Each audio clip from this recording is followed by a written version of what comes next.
Y, y bueno, paso a presentar lo que es la actividad en sí, aunque yo creo que todos los presentes ya lo saben, no voy a decir nada nuevo, pero bueno, tal día como hoy, en 1616, fallecían Miguel de Cervantes, Shakespeare, el Inca Garcilaso de la Vega, y en parte debido a ello, la UNESCO decidió que el 23 de abril se celebrase el Día Internacional del Libro y de los Derechos de Autor.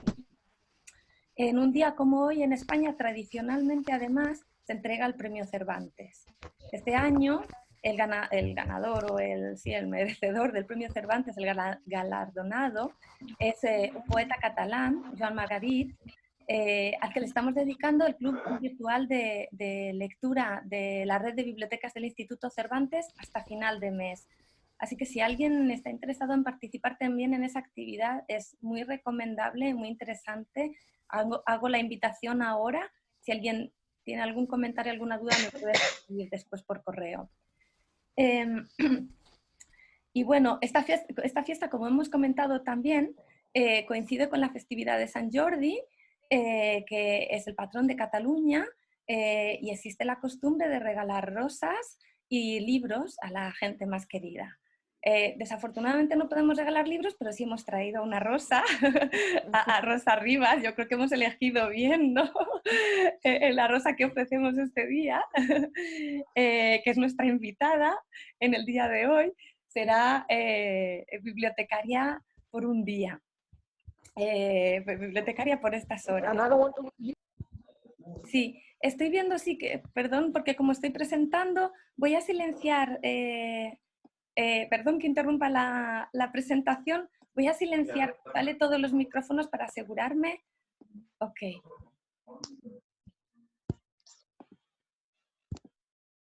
Muy bien, para asegurarme de que ahora mismo hay silencio. También, en la medida de lo posible, haremos las intervenciones al acabar, como he dicho, oralmente, mejor sin utilizar el chat, porque si no se dispersa mucho la reunión, ¿no? El chat solo para algo realmente muy urgente como ahora. Gracias. Bueno, estaba presentando a Rosa Rivas. Yo creo que no necesita muchísima presentación porque muchos de los presentes ya la conocen, pero bueno, quizá para quien la conozca un poquito menos, pues decir que, bueno, como ella misma ha dicho, ahora mismo está en Frankfurt, lleva muchísimo tiempo viviendo en Alemania. Dice que vaya, que se siente muy bien en la ciudad de Frankfurt. Si no me equivoco, después confirmará si lo que digo es correcto o no. A ella sí le reinicio el audio para que pueda opinar. Me Sí, tenías censurada. sí. Así si digo algo incorrecto, me puedes corregir en el momento, por favor. Y bueno, ella comenta, ¿no?, que le interesó siempre la cultura alemana y fue el motivo para venir a este país en el que eso al final se ha quedado bastantes años. Se ha dedicado a enseñar la lengua, como hemos visto, eso muchos de los presentes también la conocían por su faceta, ¿no?, de profesora de español, y como voy a comentar más adelante también como autora de varios manuales. Fue lectora de español en el Instituto de Románicas de la Johann Wolfgang Goethe Universität, perdón por mi alemán, lo siento, de Frankfurt, profesora titular en la Universidad de Heilbronn. Y como he comentado, estoy segura de que entre nuestro público, seguro que hay profesores que han utilizado en más de una ocasión cómo corregir errores y no equivocarse en el intento. Yo tengo que decir que en todas las bibliotecas del Cervantes por las que he pasado, que creo que ya son 5, estaba ese libro entre muchos otros de Rosa. Y seguro que también, como nos ha comentado algún asistente, ¿no?, algún alumno ha leído alguna de sus lecturas graduadas también, ¿no? Desde mediados del 2017 es columnista en la sección de opinión del periódico, y del periódico El Periódico, para quien no lo conozca. Y bueno, ha ido acompañando todas esas actividades con la creación literaria también, ¿no?, que es el principal motivo por la que la hemos invitado hoy a este acto. En el 2006 apareció su primera novela, El pintor de Flandes, y a partir de ahí ha publicado muchísimas obras. destacamos algunas de las que son más conocidas, ¿no? Sobre todo sus series, sus trilogías, que son muy famosas. Está, por ejemplo, la protagonizada por la comisaria hispano-alemania Cornelia Weber Tejedor, también la trilogía de los años 50 que coescribió junto a Sabine Hoffman, está protagonizada por la periodista Ana Martí. Y bueno, no voy a hablar de todos los libros porque son muchos. El último en concreto es Un asunto demasiado familiar, que si no me equivoco, por lo que he oído también en alguna entrevista, amenaza con convertirse en una serie, ¿no? Sí, no puedo evitarlo. Sí, y bueno, ya me callo, he hablado muchísimo. A partir de ahora todo el protagonismo lo tiene pues Arribas. Bueno, pues muchísimas gracias. Y bueno, yo primero quería daros las gracias por invitarme para ser bibliotecaria por unas horas, bueno, por un ratito y he estado, también daros las gracias porque claro, me propusisteis que presentara algunos libros que tuvieran bueno, que fueran importantes para mí o que me gustaría recomendar a los que estáis aquí. Y gracias a esto, pues he estado recorriendo mi biblioteca de arriba a abajo, mirando, escogiendo libros, quitando libros, hasta encontrar una pequeña selección. Y también me ha hecho pensar sobre mi relación con los libros, porque hoy justamente es el Día del Libro.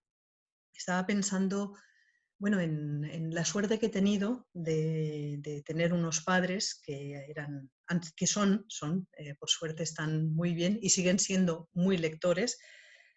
Y me ha hecho recordar una historia que me contó mi padre, porque él fue, cuando trabajaba, representante comercial. Ha vendido de todo mi padre, de todo lo que se pueda vender.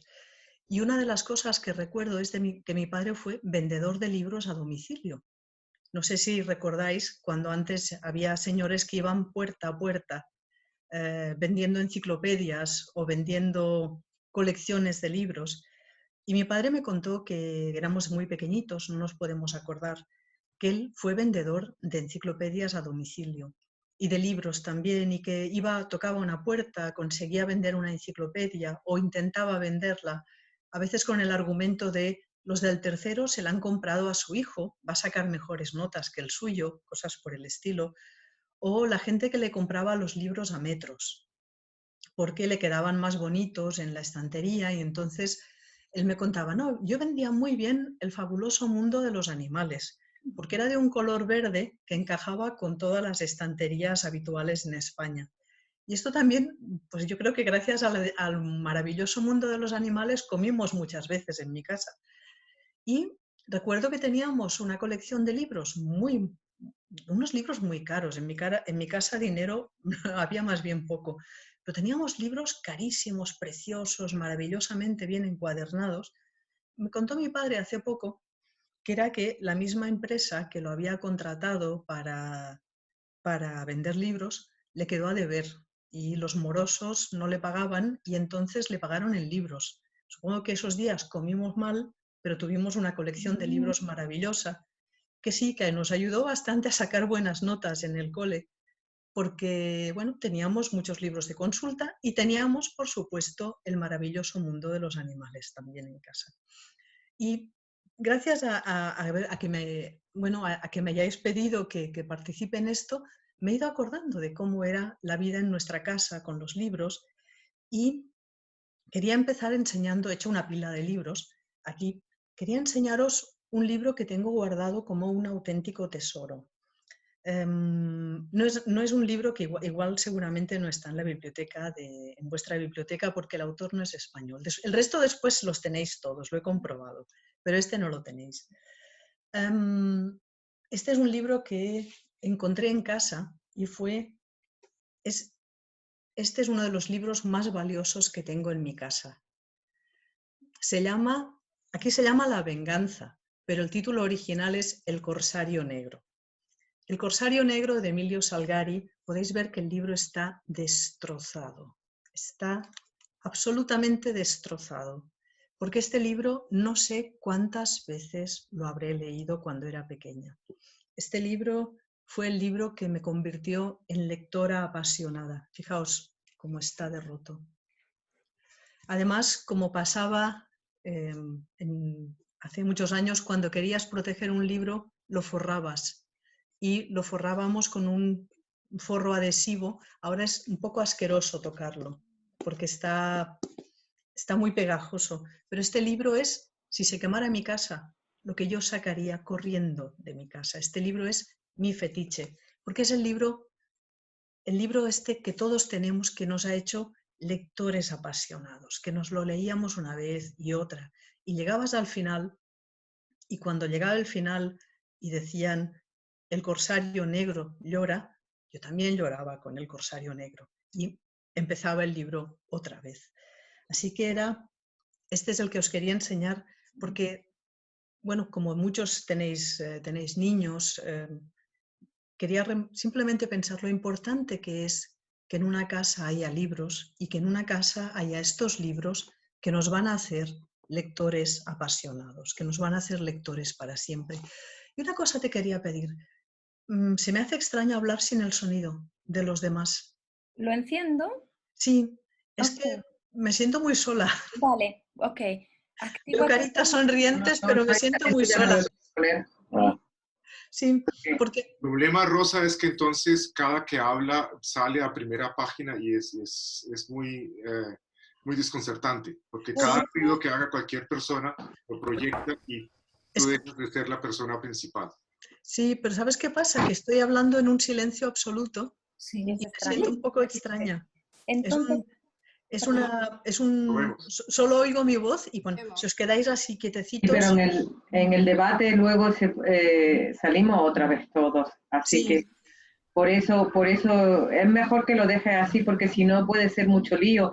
Cualquiera que tenga el teléfono conectado o si los niños nuestros se ponen a gritar. lo probamos. Bueno, ¿Podemos probar? si lo queréis, probamos. Es que ya os digo, a mí se me hace muy extraño porque es que no me llega nada. Me siento así hablando a un muro. Somos todos muy educados, yo creo que Sí, sí, todos por eso. ok. Bueno, a lo que iba. Estos son los libros de la infancia y estuve pensando también, buscando qué libros enseñaros. Sí, claro, sí que hay ruidos, pero no pasan.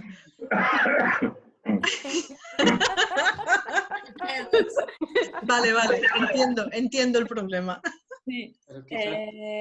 Sí, ¿Prefieres que los apague otra vez? a mí no me molesta, pero Intentamos en la medida de lo posible dejarlos sí, encendidos, intentamos hacer el menor ruido posible. Vamos a sí, probar. es que así un poquito de ruidito no me molesta para nada. De acuerdo. Bueno, entonces estuve pensando en estas lecturas que nos han hecho tan lectores, aparte del libro de Salgario, las lecturas como las de Enid Blyton, y pensé, el primer libro que me gustaría recomendaros es un libro que también demuestra por qué tengo alma de bibliotecaria, y es un libro que no os puedo enseñar porque no lo tengo en casa, porque tengo la mala costumbre de que cuando algo me gusta mucho, cuando algo me gusta muchísimo, lo presto. Y varios de los libros que os quiero recomendar hoy, sí, me temo que tendremos que quitar el sonido, sí. Quizás sí, ¿verdad?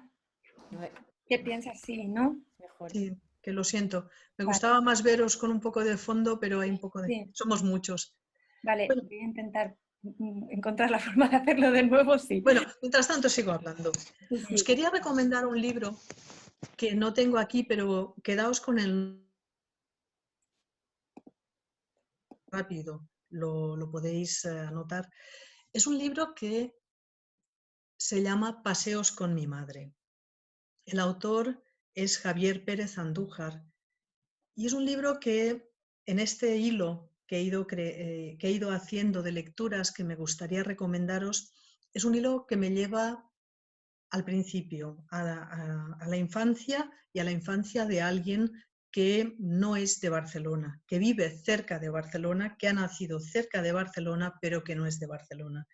Javier Pérez Andújar, que es un escritor de Sant Adrià del Besós y que creo que refleja como nadie lo que es, ha dado nombre a la sensación que tenemos los que venimos del cinturón de Barcelona, que es como se llaman todas las ciudades que rodean la ciudad, que rodean la gran capital. Los que somos del cinturón y que no somos de la capital. Y es lo que él ha llamado el sentimiento periférico. Javier Pérez Andújar, en este libro, Paseos con mi madre, que es un libro muy evocador, que es un libro lleno de humor, que es un libro donde aparece reflejado lo que es lo que son estas grandes urbes alrededor de la ciudad de Barcelona, lo que es la diferencia entre los que son de la ciudad y los que somos no de la ciudad, los que entrábamos a Barcelona para estudiar y después nos volvíamos a nuestros pueblos obreros. Ha sabido reflejarlo como nadie, además con un enorme cariño, con una prosa brillante, tiene frases que puedes subrayar constantemente y que nos ha dado eso, nos ha ayudado a entender cuál era esta sensación que teníamos, la sensación de ser periféricos, la sensación de venir de fuera. Y esto creo que es algo muy valioso, porque además te muestra lo importante que es de dónde vienes para ser la persona que eres. Es decir, no es lo mismo ser del Prat de Llobregat, como yo, que ser de Barcelona capital. Cambia muchísimo. Los periféricos somos distintos. Y Barcelona, que no es una ciudad acogedora en este sentido, es una ciudad que te muestra constantemente que tú no eres de allí. Entonces, esta sensación está muy bien captada en este libro, además llena de referencias culturales, literarias, un libro riquísimo, muy pequeñito, y queda lo mismo, él habla del Besós, pero los que venimos del lado del Llobregat sentimos también lo mismo. Y por eso también os quería recomendar una novela muy distinta. Esta es una novela policíaca que se llama Tigres de Cristal. El autor es Tony Hill, que para mí es actualmente uno de los autores de novela policíaca más interesantes en España, porque sabe combinar, poner una trama policíaca con una historia de tintes sociales. En esta novela él nos habla de la ciudad satélite, otra ciudad de la periferia de Barcelona. Nos habla de los barrios de aluvión, los barrios que crecieron en los años 60, 70 sin ningún orden, sin ningún tipo de estructuras, barrios marginales, barrios con mucha tensión social, barrios de donde viene también todo el movimiento sindicalista, todo el movimiento obrero de la época. Y es una historia que primero recoge toda esta evolución, la pone en una trama criminal y nos habla además de cómo los errores del pasado vuelven a nosotros. Como es una novela policíaca, tengo que tener mucho cuidado con lo que os cuento para no destripar cosas, pero esto sería lo que sería para, ya que hablamos de biografía lectora, pues una primera lectura que sería Salgari en la biblioteca del Prat, y después de allí pasamos al sentimiento periférico y a una historia que habla de los movimientos obreros. Pero también os quería llevar por un hilo de asociaciones. Al final decidí que haría como que cada libro me recuerda a otro libro. Y hay un libro de un autor del que ahora se habla menos, pero que a mí me parece que es un autor que debería volver a reivindicarse. Alfredo Bryce Echenique. Yo me pasé la vida diciendo Brice, pero después me enteré que es Bryce Echenique. Y esta novela, que es una novela maravillosa y que asocié a Tigres de Cristal porque habla justamente de lo contrario. Si en Tigres de Cristal estamos viendo un barrio periférico y marginal, aquí tenemos una novela que nos presenta la Lima de los años 60 a través de la mirada de un niño. O sea, es una novela... Perdona. ¿Sí? ¿Te puedes acercar el título? No se ve el título para que lo pueda ver todo el mundo, leerlo. ¿Lo veis bien? Haced así con las cabecitas porque no os puedo ver, ¿no? Un mundo para Julius. ¿Ahora? Un mundo para Julius. ¿Sí? El autor es un autor peruano. Claro, todos conocemos más a Vargas Llosa, pero la literatura peruana es muy rica, es muy variada y este autor es un autor sensacional. Si os gusta una novela de él, las vais a querer leer todas, todas. Es absorbente, es a veces torrencial es muy divertido, es muy gamberro, a veces también bastante obsceno y escatológico, no aquí, en otras novelas. Esta novela es la historia de Julius, un niño de clase, el hijo pequeño de una familia bien de la Lima de los 60. Vamos a empezar a ver el mundo a través de sus ojos. Al principio él no entiende lo que le rodea, nosotros los lectores lo vamos viendo, pero él no entiende la desigualdad social, no entiende el racismo, no entiende todo lo que sucede a su alrededor. Vamos a ver cómo él crece y a medida que crece va perdiendo esta inocencia, va perdiendo esta mirada y acaba convirtiéndose en uno, como sus padres y como sus hermanos. Pero es fantástico cómo Bryce Echenique nos va llevando a través de esta mirada que va perdiendo toda su frescura poco a poco. Muy recomendable todo lo que él haya escrito. Y esto me recordó otra novela que tampoco tengo, porque también la he prestado. Yo soy muy pesada. Cuando me gusta algo, persigo a mis amigos hasta que se lo leen. Entonces me he encontrado que la mitad de los libros que os quiero enseñar no los tengo en mi casa. Pero hay otra novela de una autora española que se llama Edurne Portela. Y es una novela que se llama Mejor la ausencia, que también nos habla de la pérdida de la inocencia, pero en un contexto muy diferente. A mí es una novela que me impactó mucho, porque supongo que muchos de vosotros habéis leído Patria, de Fernando Aramburu, que es la gran novela, se dice, sobre el tema de todo el conflicto vasco, el tema de ETA, el tema de cómo el terrorismo afectó y rompió la sociedad vasca. Edurne Portela, en una novela muy breve, nos lo muestra desde la perspectiva de una niña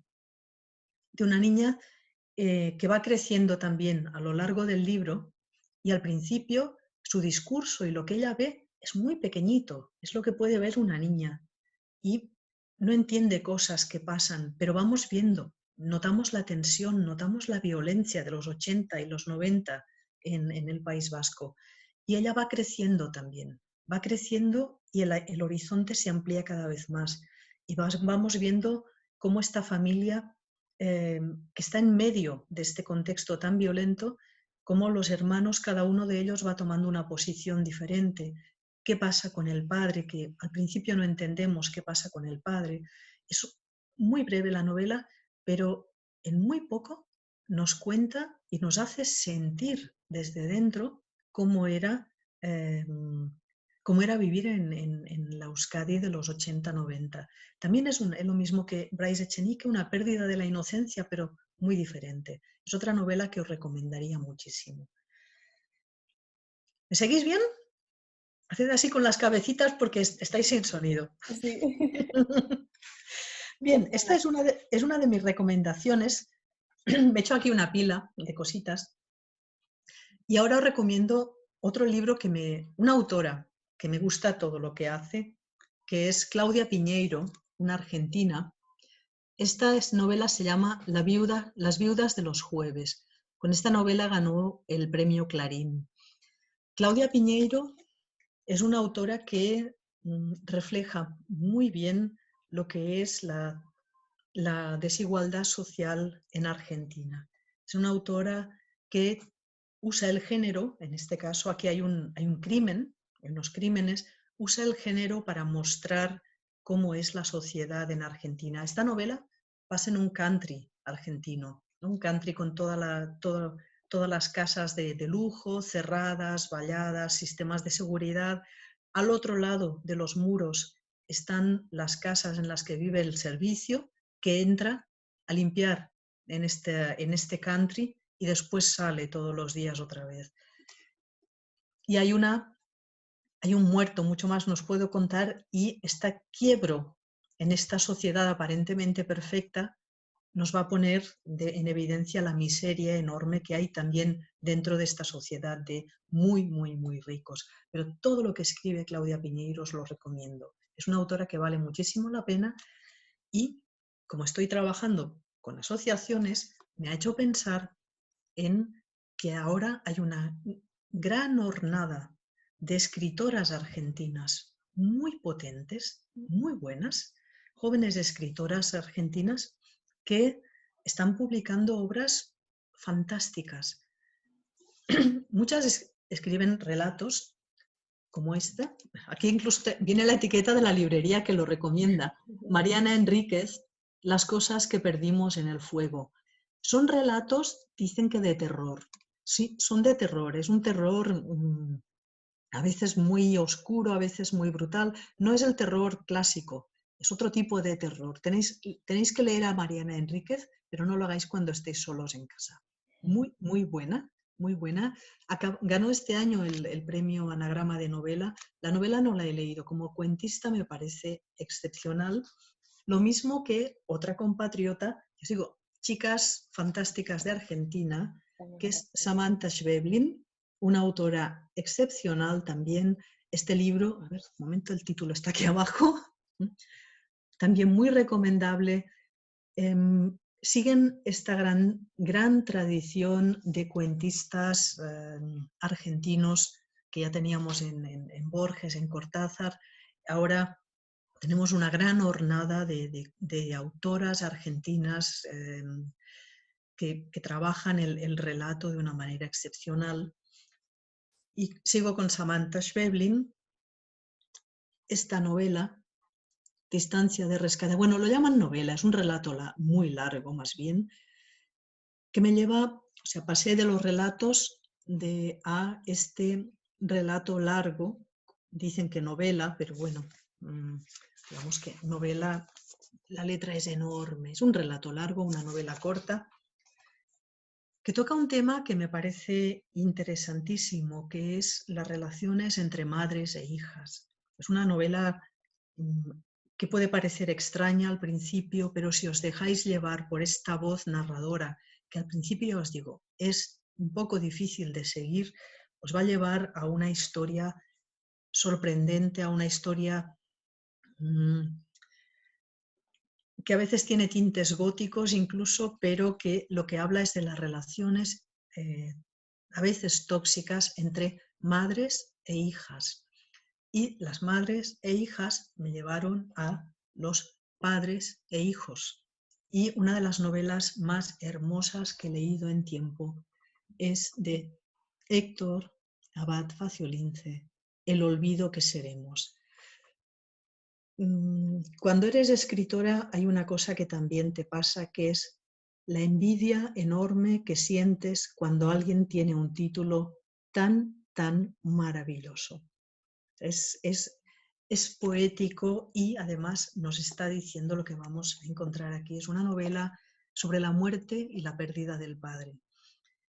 Es sobre la muerte del padre del autor, que fue asesinado, un médico muy comprometido en Colombia, muy comprometido con los movimientos sociales, un hombre luchador, un hombre valiente, un padre diferente, porque no es el típico padre patriarca, es un padre emotivo, es un padre cariñoso, es un padre entregado. Y hay un fragmento que viene incluso en la solapa que me gustaría leeros, porque habla de este enorme amor que existía entre padre e hijo, y han recogido este fragmento en la solapa, y dice así: como niño yo quería algo imposible, que mi padre no se muriera nunca. Como escritor quise hacer algo igual de imposible, que mi padre resucitara. Y este libro lo que hace es resucitar a su padre, contar su historia, contarla desde una gran emotividad y a la vez mostrar lo que era lo que es la vida en la Colombia sacudida por la tensión causada por todo el narcotráfico, por los cárteles, por la corrupción, etc. Pero a la vez es una historia de amor entre padre e hijo. Es un libro magnífico, es un libro bellísimo y es un libro de estos que deseas que no se acabe nunca, a pesar de que a veces es muy doloroso, pero es un dolor que no quieres perder. Es un libro que os recomiendo también. Y bueno, sigo en mis saltos. Como veis, voy saltando de libro en libro, pero siempre había como unas asociaciones. Pero sigo en Colombia, con otro autor que me parece fantástico. Lo acerco a la cámara. ¿Lo veis? El ruido de las cosas al caer. Espero que lo podáis ver bien, lo acerco lo mejor, lo más que puedo a la cámara. Este autor es fantástico, es prodigioso, es recomendable. Es un libro que de verdad no... También nos habla de violencia, nos habla de miedo, nos habla del miedo que acompaña al protagonista durante toda su vida. Es una historia de amistad, es una historia de amor. Es una muestra más de una potentísima literatura que se está desarrollando ahora en Colombia y que, por supuesto, no tiene más remedio que tocar el tema del narco. Hay otros autores que había pensado que podía traeros, Vallejo, pero pensé, este autor, si no lo conocéis, descubridlo. Y está en la biblioteca, lo he mirado, todos los libros. Están, menos el del Corsario Negro, todos los libros que os he traído están en la biblioteca. Y algunos están en una sección que tenemos de libros recomendados. Por ejemplo, Claudia Piñeiro está, creo que Héctor Fanciuliche también está. En fin, continúa. Ah, qué genial, ¿ves? No, es que son autores que están renovando la literatura, ¿no? Todos tenemos muy presentes los autores del boom. Ya Brais Echenique es post-boom y ahora tenemos esta generación con Claudia Piñeiro, con Vázquez y después estas autoras muy jóvenes, mucho más jóvenes como Hernández o Enríquez, perdón, o Schweblin. O sea, hay una corriente fortísima, interesantísima de literatura escrita en Latinoamérica y una corriente interesantísima, que un momento voy a quitar esta lámpara que me molesta, de literatura escrita por mujeres, por autoras.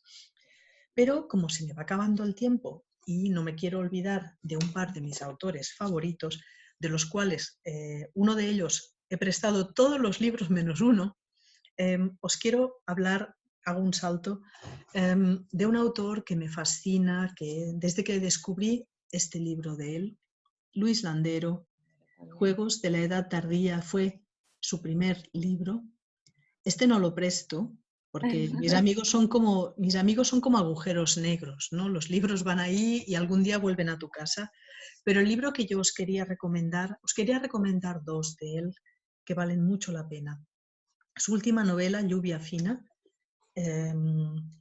que empieza con un asunto trivial, la organización de una fiesta de cumpleaños para la madre de la familia, y saca en conversaciones que van teniendo todos los protagonistas con una persona, Aurora, que es la que los escucha a todos, los va escuchando a todos, nos va contando todos los conflictos acumulados durante años y años en esta familia, y hay una escalada sutil pero imparable que te va arrastrando y tú piensas, parad ya, pero ellos siguen con esto. Es absorbente de una manera muy sutil. Y un libro bellísimo de Luis Landero que se llama El balcón en invierno, que es un libro de carácter autobiográfico, pero no cronológico, donde él va saltando a diferentes momentos de su vida y es la biografía de un escritor. Y va contando cómo llega a la literatura, viniendo de una familia de campesinos, emigrada a Madrid, cómo se va haciendo como escritor.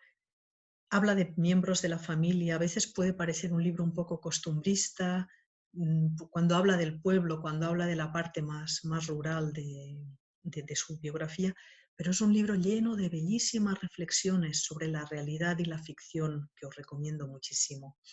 Y para terminar, un autor que me dio la palabra para explicar por qué El Corsario Negro es un libro tan importante en mi vida. Y es Juan Marsé.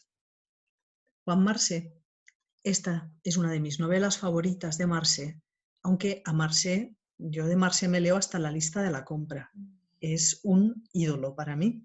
Es un autor maravilloso. Si te dicen que Caí es una novela en la posguerra barcelonesa, son novelas bastante duras, pero con una prosa extraordinaria. Y Marsé introduce en muchas de sus novelas, hay niños que en esta época oscura, triste en la que viven, se cuentan películas o se cuentan libros o tebeos. y a eso lo llaman contar aventis, ¿no? De contar aventuras, contar aventis. Y pensé, esto es lo que nos hace a veces también lectores, que nos gusta que nos cuenten aventis. El Corsario Negro es una aventi, es la aventi que a mí me gustaba que me contaran una y otra vez, como suele suceder con las historias que nos gustan, que no nos cansamos de que nos las cuenten una y otra vez. Dicen también de Marcié que siempre escribe la misma novela. Puede que sí. También lo decían de Vivaldi, que siempre componía la misma pieza. Pero si es buena, que la escriba 1000 veces. Por mí es fenomenal. Puede escribir 1000 veces la misma novela. Yo me la voy a leer porque siempre que escriba esta novela me va a contar otra nueva aventi. Y ahí estaremos siguiéndolo y escuchando la nueva versión de la misma historia si hace falta, 1001 veces. Y esto era mi pequeña recomendación. He procurado que sea rápida y amena para que os llevéis un montón de propuestas de lectura.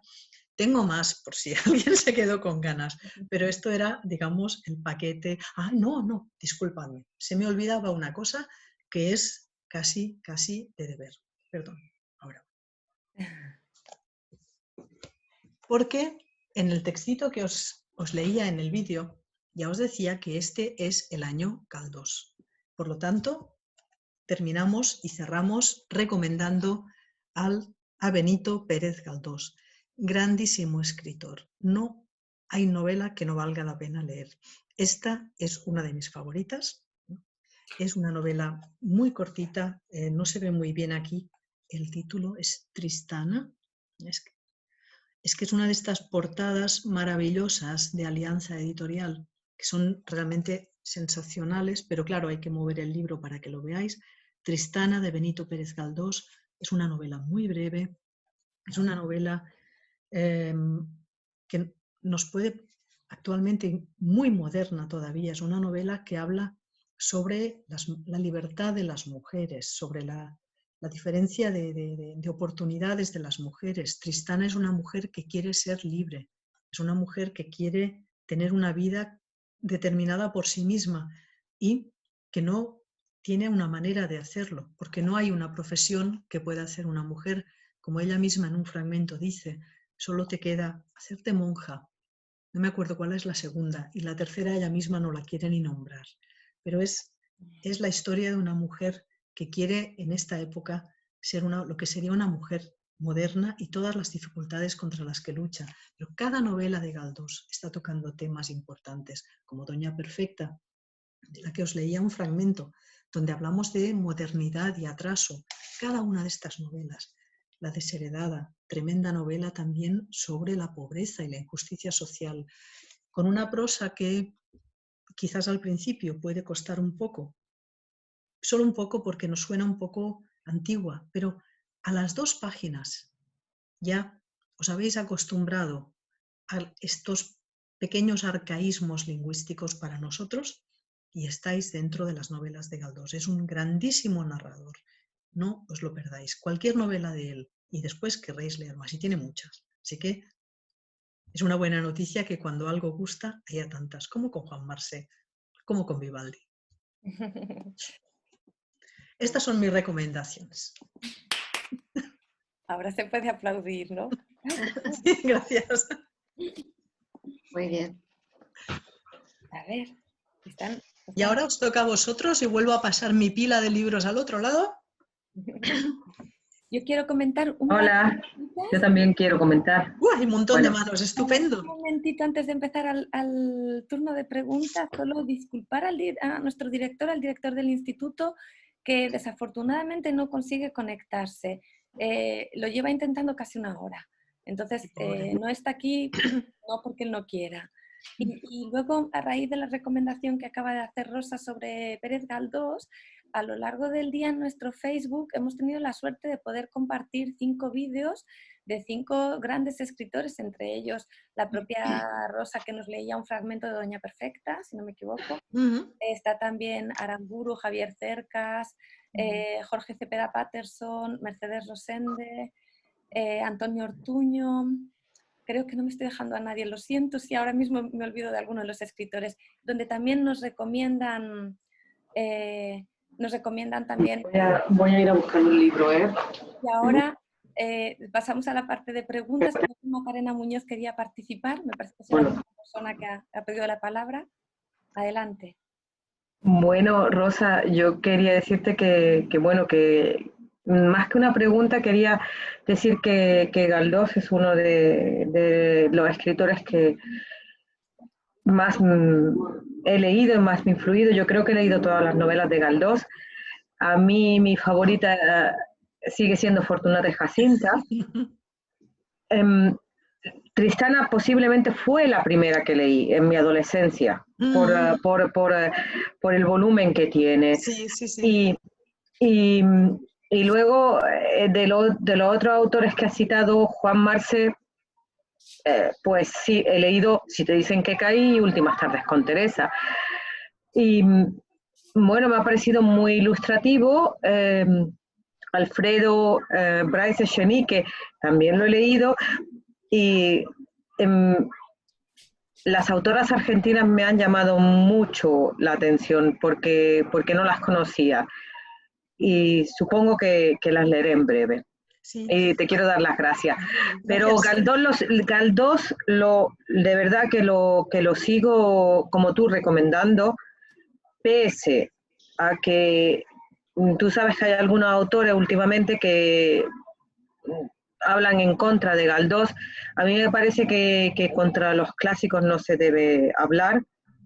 Sí. Es como decir que el Quijote está fuera de lugar, es lo mismo, es decir que Galdós.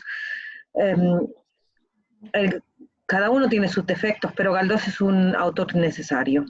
Sí, yo creo que, bueno, la polémica con Galdós siempre ha sido un autor menospreciado.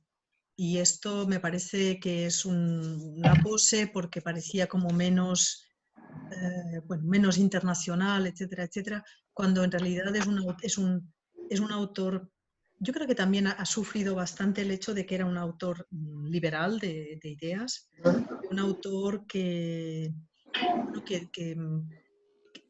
tocaba, que hablaba, es como que lo despreciaban por los temas que tocaba, por el hecho de que hablaba de temas que tocaban las clases populares o la lucha entre las clases adineradas, hablaba mucho sobre la hipocresía, sobre el caciquismo, etc. Pero siempre en entornos que les parecía poco glamurosos a algunos críticos. Eso de que lo llamaran Don Benito el Garbancero, por ejemplo, habla de la estima que se le ha que se le ha brindado. Y creo que es más bien un tópico, es un malentendido, es un no querer entender el valor literario de este autor. Que es increíble, como tú has apuntado. Puedes decidir que tu novela favorita es Tristana, como tú dices, o en mi caso Fortunata y Jacinta. Es un autor que ha retratado muy bien la figura de la mujer y que bueno, que hay veces que juega un poco, se le puede decir, se le puede criticar un poco que los personajes buenos son buenos, los personajes malos son malos, pero un poco así es la vida.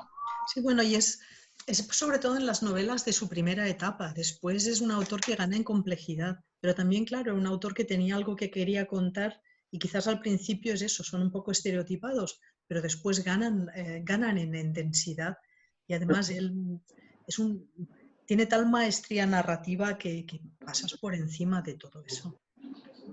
Sí, el retrato de la época, la ciudad, un montón de cosas, es clave, no se puede negar. No se puede, es que no se puede entender la literatura española sin él. Y bueno, muchas gracias, y aquí Mick también te quiere dar muchas gracias. Nos alegramos de verte, aunque sea así, no en vivo. Bueno, pero es un preámbulo. Después ya haremos otra vez un encuentro en vivo. Muy bien, perfecto. Hay varias preguntas. Eva ha levantado la mano virtualmente hace un buen rato, después Sí. Amelia, después Francisca. Empezamos por Eva.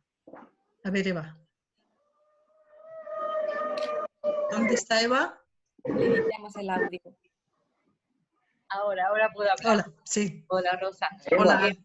Mi pregunta viene a colación de lo que has dicho, por ejemplo, de Benito Pérez puede poner Galdós, aquí. que su prosa quizá suene ahora un poquito ya antigua, y yo me he quedado con esta nueva ola que de las autoras argentinas, y quería preguntarte si tú notas en esta nueva jornada o estos nuevos autores algún tipo de lenguaje, o si hay algo que les una a todos, o son autores muy diferentes con un uso del lenguaje muy diferente.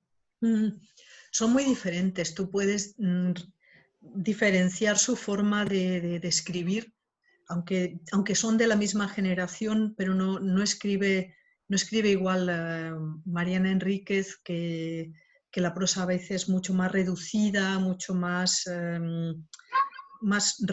pulida, donde realmente ha eliminado mucho más todo lo superfluo que tienes en Samantha Schweblin, o tienes una prosa mucho más cruda en otra autora que es Gabriela Garzón Cámara, es mucho más cruda, es mucho más dura en su prosa. Son muy diferentes, son muy distintas. Gracias. Ahora os he puesto en esta vista que veo siempre grande al que habla. Ahora Amelia estaba esperando, ¿tenía alguna pregunta? Sí, bueno, hablo por Adela porque Adela no la podemos oír, entonces me ha llamado por teléfono y me ha dicho que os cuente que las dos vivimos en Augsburgo y hacemos una tertulia literaria, 6 mujeres, y hemos leído la penúltima obra que leímos fue Tristana, y la otra opción que se te había olvidado para una mujer era casarse. O sea, hacerse monja, prostituta o casarse. Y ha dicho Adela, lo digo en su nombre, pero bueno, yo estoy de acuerdo, que era como esclavizarse, ¿no? A un hombre, porque era una situación de salida, ¿no? Eso quería comentaros, Adela. Otra cosa que ahora hablo por mí, también hemos leído Balcón en invierno, nuestra tertulia, y nos encantó, pero yo luego he leído por mi cuenta La lluvia fina y no lo trago. Y quería pedirte que me digas cómo se come ese libro, porque buenísimo. que me devolvieran el dinero. Pero es que eso es lo bueno de Lluvia Fina. Es uno de estos libros que tiene o te gusta mucho o no puedes con él. Porque hablando con otro compañero escritor, me decía lo mismo. Yo no puedo con este libro, no me gusta, esta familia no puedo con ellos. Al segundo capítulo ya los mando a la porra, ¿no? Creo que es uno de estos libros que o entras, sigues, te dejas llevar, o si lo cuestionas, y eso es lo que, si cuestionas lo que te va a proponer, entonces enseguida te sales de la historia. Porque claro, llega un momento en que son realmente cansinos, son muy cansinos. Claro, a mí yo me lo pasaba en grande, porque son tremendamente cansinos, pero si simplemente notas que son muy cansinos, estás harta de ellos. Al final sí, por eso, porque además es siempre lo mismo, ¿no? Es siempre lo mismo, en crescendo, pero siempre lo mismo. Entonces, si enseguida no entras, ya el crescendo todavía te agobia más, te harta más y tiras, pues mira, olvidadme, ¿no? Mataos y ya está, ¿no? Creo que este es el efecto que causa este libro. Entonces ¿entras o no entras? Me consuela saber que no soy la única. No. Es que, ya te digo, hay estos libros que tienen esta cualidad, o 0 o 100, ¿no? Pero en medio no se queda nadie. Las críticas, todo por las nubes en El País, el mejor libro del año, y diciendo, a lo mejor es que yo estoy tonta, o que me falta la neurona Landero, no sé. No, ya te digo, yo creo que es... El invierno nos encantó a todas. Ay, es maravilloso. Sí, pero es otra cosa completamente distinta. Sí, pero yo creo que es esto, yo creo que es... hay libros donde no, por lo que sea, no, y también... Y a veces ni siquiera es aquello que uno dice es el momento, es que son libros que no son para ti, no hay química, y eso pasa. Muy bien. Francisca creo que también quería intervenir, si no me equivoco. La otra profesión que Galdós menciona en Tristana es actriz. Y lo que quería decir es que a Benito Pérez Galdós lo nominaron para el premio Nobel, pero por ser socialista y republicano no se le dio. Es un hombre muy avanzado, pero lo que yo quería aconsejaros es que otro grande del cine, y lo tengo aquí. ¡Ah! ¿Tienes la peli? No, es de Buñuel. Sí, sí, tienes la peli. Es el DVD de Buñuel. Sí, sí, sí. Es muy interesante como él a esta mujer le cambia un poco los papeles y la pone demasiado como ligera, como un poco prostituta, pero es interesante ver esta Tristana a través de ojos de Buñuel, y solamente lo quería decir. Pues mira, uno de los que se me han quedado en el tintero, claro, por eso. Es este libro maravilloso de Luis Buñuel, Mi último suspiro, que os recomiendo mucho también, es su autobiografía. Es un libro sensacional y ya solo el primer capítulo, que se llama, un momentito, no sé si se llama Memoria, el primer capítulo, donde él habla de cómo va a contar sus recuerdos, de que él mismo, y aparte de la idea de que todo lo que cuenta es ficción porque es una narración, te muestra qué gran narrador era este hombre, tanto cuando escribía como cuando hacía una película. Os lo recomiendo muchísimo. Además hay una nueva edición ahora, antes estaba agotado durante años, y es magnífico este libro, Mi último suspiro. No sé si se ve bien aquí. Sí. Ahora sí. Pues quería comentar otra cosa, porque también es como un tip para vosotros. Héctor Abad Faciolince, hace algunos años, este libro ya tiene sus años, pero hace como cosa de 3 años se hizo un vídeo con la familia. Es una familia súper interesante. Se puso en la Casa del Libro en Madrid, se vendió este vídeo. A quien compraba el libro le regalaban. Entonces, más que una novela, es un poco también la biografía de este hombre, que era un médico, y el reflejo de la sociedad colombiana. Yo lo trabajé en una clase de conversación en español. Es increíble porque cada cosa puede seguir investigando. Su tío, el cura, existieron todos. Sí. Te pierdes en esta, para mí ha sido una de las revelaciones también. Sí. Y el vídeo, si lo encontráis, cómo habla la madre, porque eran 5 hermanos, él era el único, creo, los demás eran niñas, y la madre es una familia de la alta clase social, y la verdad que es de estos un poco locos, ricos locos, católicos, extremadamente católica la madre. Os recomiendo el vídeo, porque es original con la familia, con el padre, con todos. Ay, a ver si se puede encontrar todavía.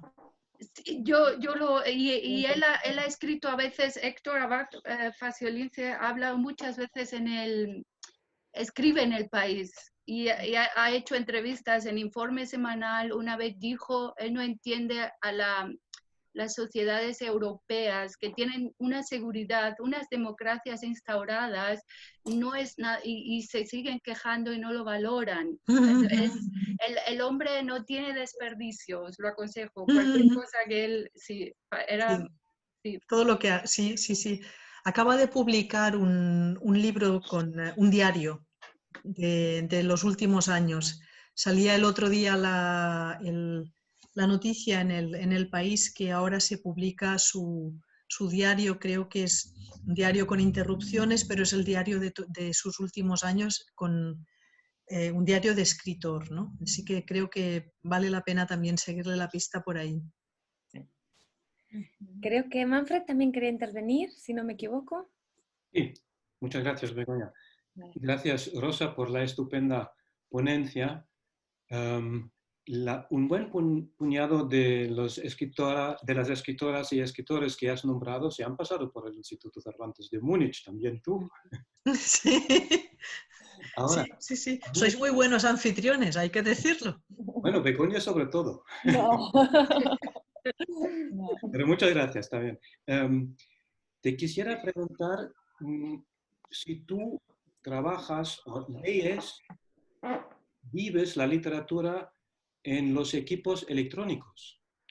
Si lo vives o lees en la pantalla con la tecla, claro que se nota el amor al libro físico, claro, eso por supuesto.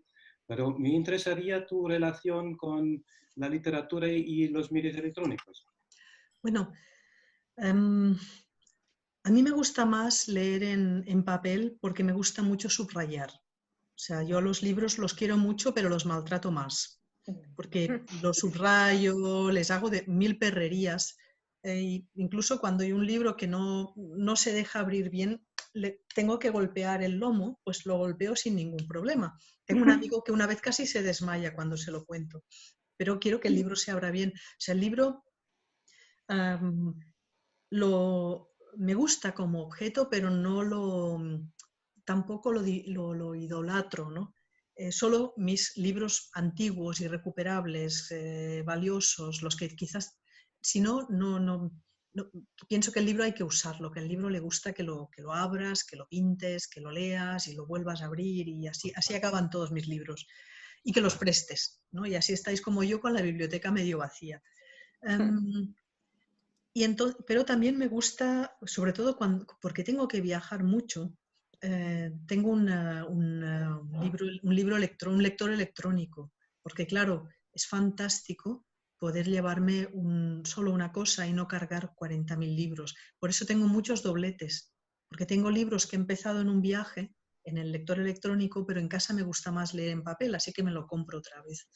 Y en algunos aspectos soy muy analógica, porque bueno, yo escribo a mano y a lápiz, ¿no? Entonces, claro, lo paso al ordenador después, pero me gusta el papel, me gusta el tacto del papel, me gusta el sonido del lápiz sobre el papel, entonces también me gusta el raspado del lápiz sobre el libro cuando subrayo.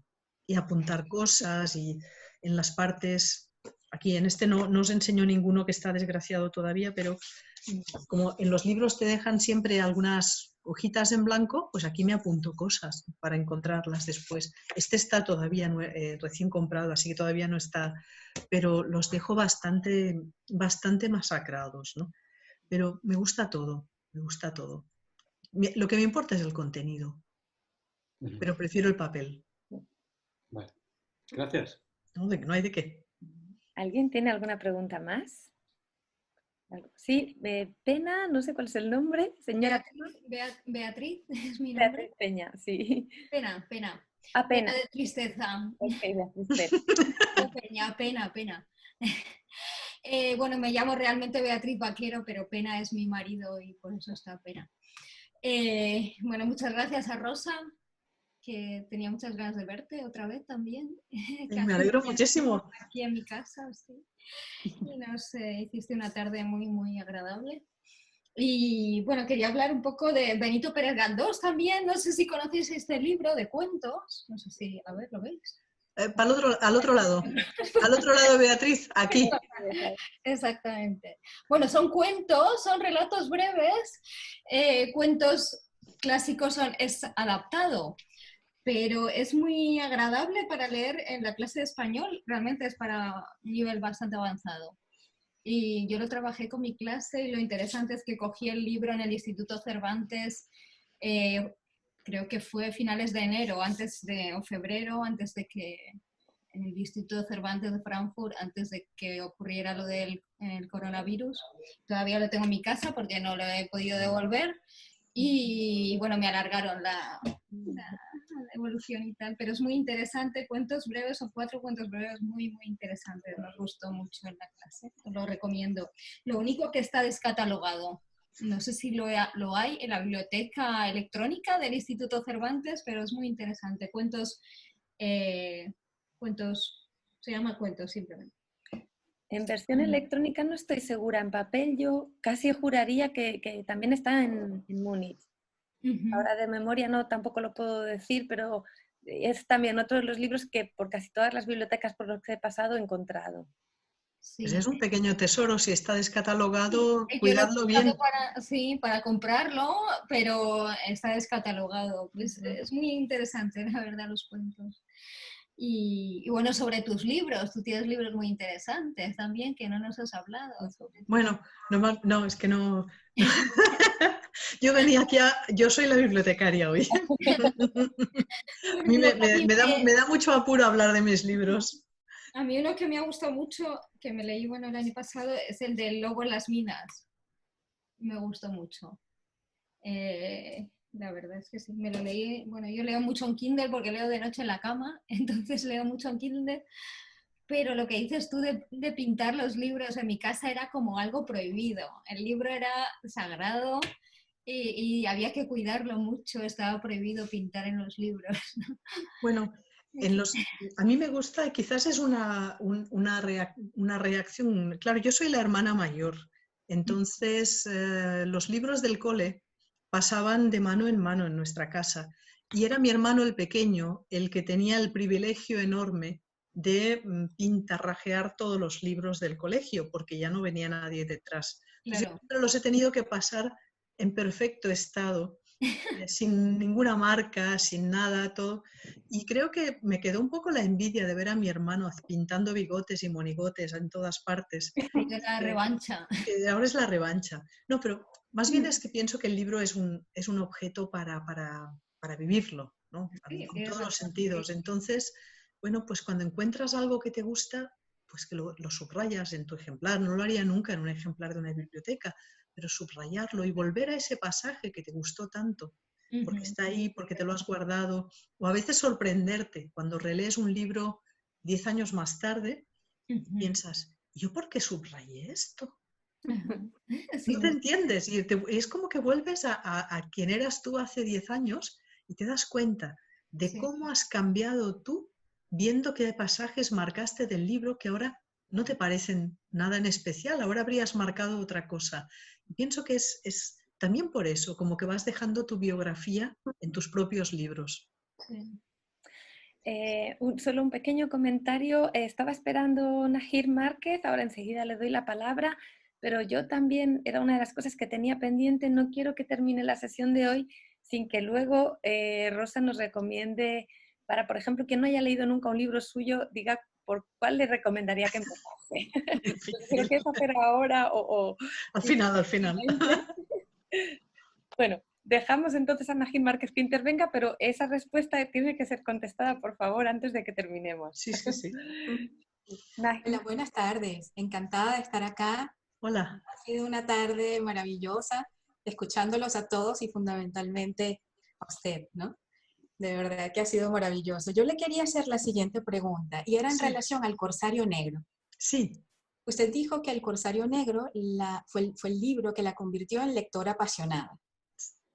¿Por qué? ¿Qué elementos había dentro del Corsario Negro que hicieron contacto con qué elementos de su personalidad que dispararon ese amor apasionado por la lectura? Es que el Corsario Negro lo tenía todo. Tenía aventuras, tenía piratas, tenía una historia de venganza, tenía espectros, tenía una historia de amor. Es que no falta nada, ¿no? Entonces, una historia de amor imposible, porque evidentemente el Corsario Negro se enamora de la hija de su gran enemigo, que es quien asesinó a los 2 hermanos que se le aparecen por las noches reclamando venganza.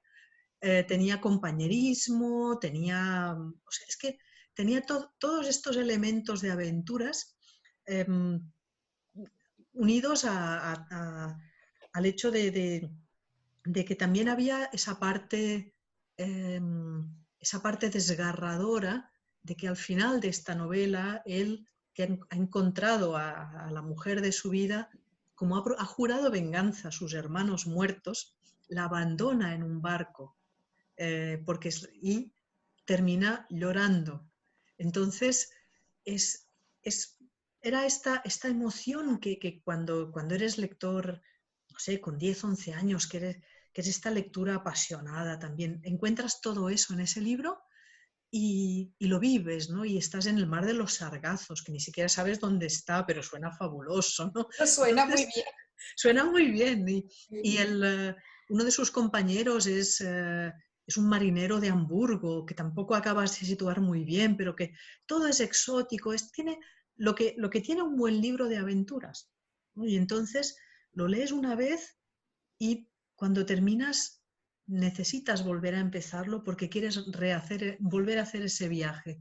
Y creo que sí, y después ya lees otras cosas, después encontré un montón de libros de Julio Verne que también me gustaban mucho, pero en ninguno había esta colección de cosas apasionantes que eran este libro. Entonces, cuando estudié italiano, mi primer libro en italiano, porque el original es en italiano, fue El Corsaro Nero. Y cuando llegué al final y cuando decía El Corsaro Nero piange, yo voy a empezar otra vez. El señor Rodríguez quería intervenir, después Macarena, pero primero, no recuerdo el nombre, a ver si... Hola, ¿me oís? Sí. Aquí, ahora sí te Hola, vemos. Ignacio. Hola. Hola, Rosa. Hola.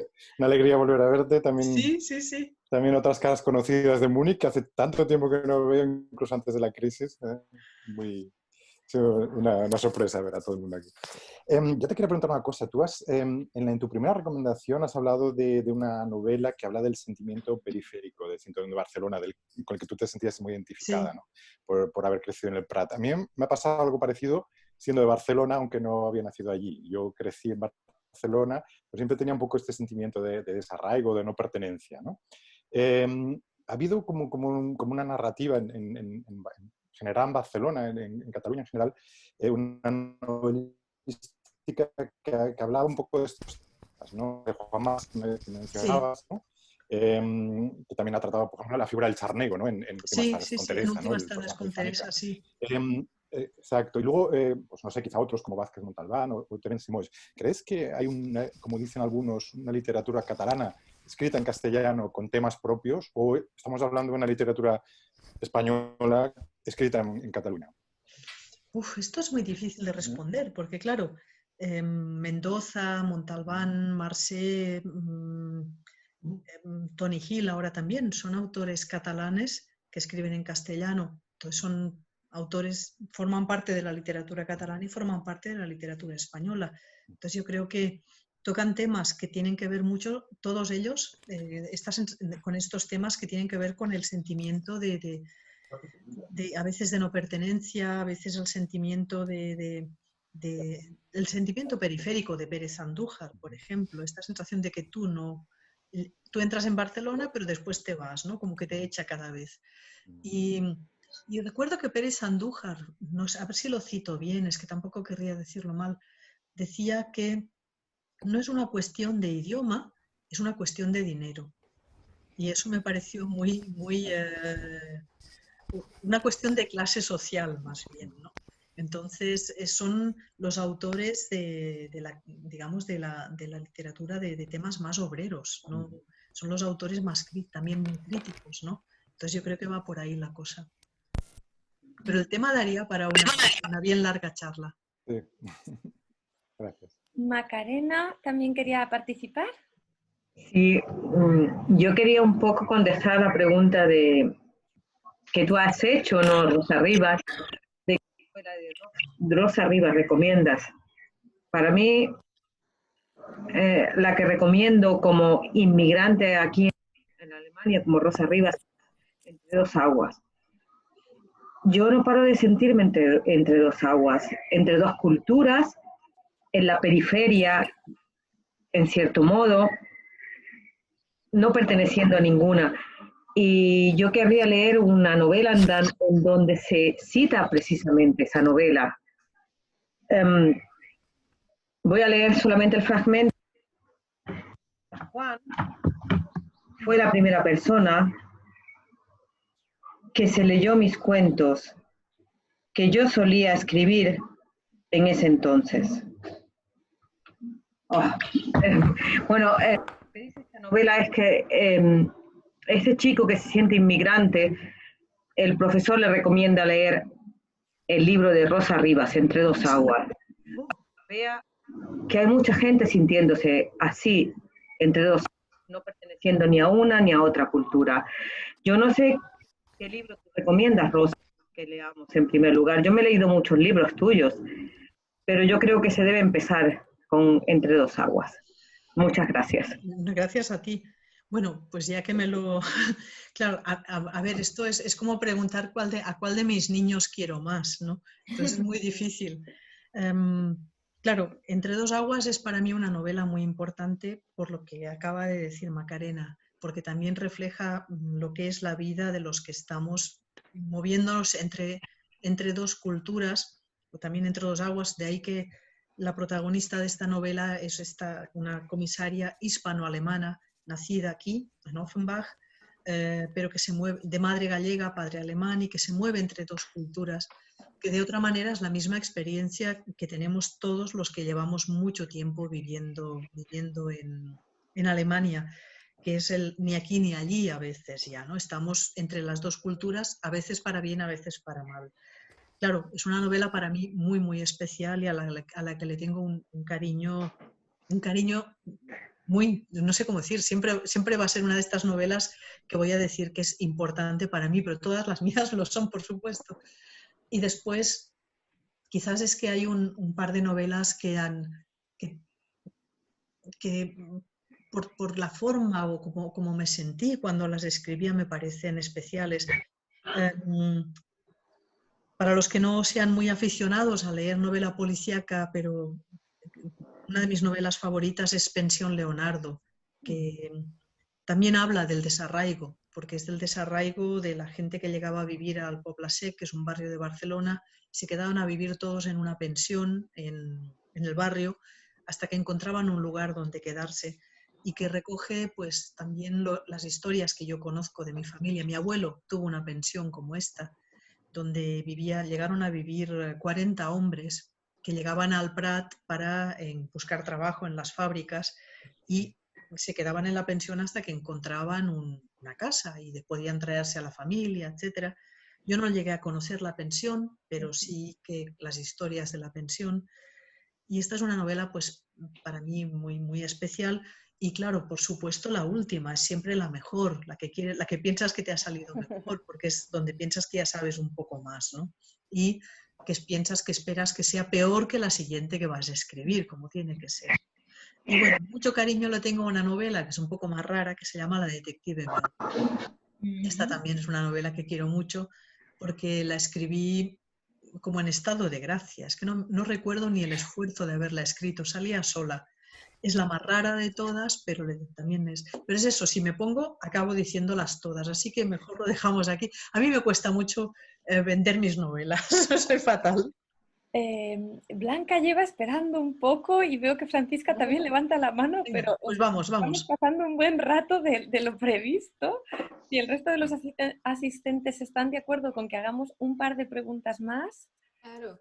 Por mí el tiempo que necesitéis. Yo tengo agua. Ok. Voy a buscar agua. Okay. Le damos el turno a Blanca. Sí.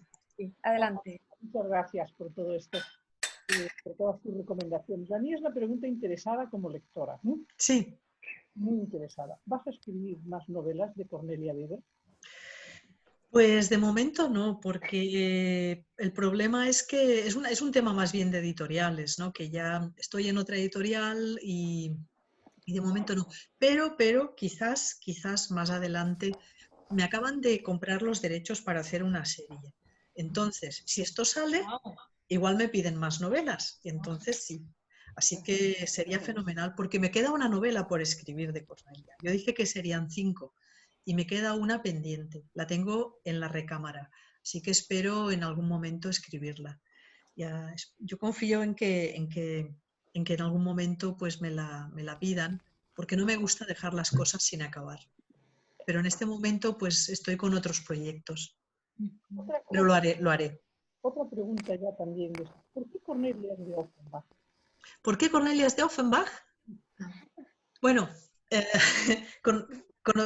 para los que no sois de la zona, sabéis que Offenbach y Frankfurt son de las dos ciudades que más o menos rivales, ¿no? Frankfurt es la grande y la bonita, Offenbach es la pequeñita y la fea. Pero, claro, para los que venimos de la periferia, pues siempre tiene un atractivo la ciudad pequeñita y fea. Entonces, eso fue uno de los argumentos. El segundo es que una de mis mejores amigas en Alemania se llama Cornelia. Y como escogí este nombre, pensé, pues que sea de donde es mi amiga Cornelia. Y la otra es porque esto me permitía también que mostrar un poco más cómo es la sociedad alemana, porque yo las escribía para el público hispanohablante, ¿no? Entonces siempre que se viera también que había también en Alemania hay estas rivalidades, si nos quedamos con Barcelona, pues como Barcelona y l'Hospitalet de Llobregat, ¿no? Barcelona tan grande y así, y l'Hospitalet pues es como la hermana pequeña y fea, o Badalona, ¿no? Siempre la capital dominante y la periferia. Entonces creo que había ahí cierto... También, o sea que en todas partes cuecen habas. Aquí también hay estas rivalidades entre ciudades hermanas. Y eso me gustó. Le daba como más solera a Cornelia. Y ya por último, Sí. ya dejo que sea de estos, tú eres catalana. Sí. Yo soy gallega. ¿Por qué la madre es gallega? Pues porque aquí en Frankfurt los emigrantes más presentes son los gallegos, porque en Frankfurt hay un local que se llama Centro Cultural Gallego y esto hace que la presencia gallega en Frankfurt sea muy patente. Entonces, pensando, a ver, ¿de dónde? Si los padres, la madre migró, para mí lo más fácil es que fuera gallega porque yo lo asociaba a los emigrantes españoles de Frankfurt. Y es un local donde pues va todo el mundo pues para comer su pulpo, para ver los partidos de fútbol. Entonces esta presencia gallega en Frankfurt era muy fuerte, de ahí que fuera gallega. Gracias. A veces incluso me han puesto en alguna biografía, me ponen Rosa Rivas, escritora de origen gallego residente en Alemania. Por lo visto lo he hecho muy bien con la madre gallega, se lo han creído. No, es un personaje magnífico y realmente una paisana gallega... No, Celsa, es que además me inspiré en una señora que conocí que me dio el modelo perfecto, ¿no? Así que Celsa es uno de mis personajes favoritos. Muy bien, Francisca había pedido la palabra hace un rato. Ah, ¿no? Vale, parece ser que ya no. No sé si hay una última pregunta, yo creo que ya sí que sería la última. Vale, Beatriz. Solamente decir que algunas de Rosa, nos es difícil encontrar algunas de las novelas de las tuyas más antiguas. Las hemos querido comprar, pero no las encontramos. Bueno, están todas reeditadas en bolsillo ahora. ¿Sí? Lo que pasa es que las de Cornelia, las 3 primeras ya no se encuentran sueltas. Se encuentran en un volumen de lo que se llama un ómnibus, donde van 3 novelas. Ajá, sí. Pero están todas en bolsillo. Ah, vale. Todas. O sea, ahora se encuentran todas en bolsillo o en digital. ¿Estáis en Kindle? Porque el año pasado sí en digital, sí, pero Margarita nos las enseña en Kindle. Sí. Pero en papel hay gente que no le gusta el Kindle, ¿no? Y en papel el año pasado me fue difícil encontrar, sí. Sí, porque Entre dos aguas, por ejemplo, no se puede encontrar suelta ya. No se puede encontrar en el volumen donde vienen los 3 primeros casos de Cornelia. Es la única manera, porque ya no existe la edición individual en papel, se encuentra solo de segunda mano. Vale. Muy bien, pues muchas gracias. Faltaría más. Muy bien, pues yo quiero agradecer a Rosa Rivas su intervención esta tarde, este tiempo estupendo que ha compartido con nosotros. Y a todos los participantes por haber estado aquí. Sí, muchas gracias. Gracias. El libro. Muchas gracias. Y espero que nos veamos en el futuro. Ojalá que pueda ser físicamente. Pero bueno, si no, este medio por lo menos ha servido para poder tener una buena celebración del Día del Libro hoy. Sí, así es. Muchas gracias. Muchas gracias por la invitación. Muchísimas gracias. Gracias. Muchísimas gracias. Chita. Gracias. Hasta la próxima. Adiós. Hasta la próxima. Suerte. Hasta la próxima. Adiós. Adiós. Gracias, Begoña, también.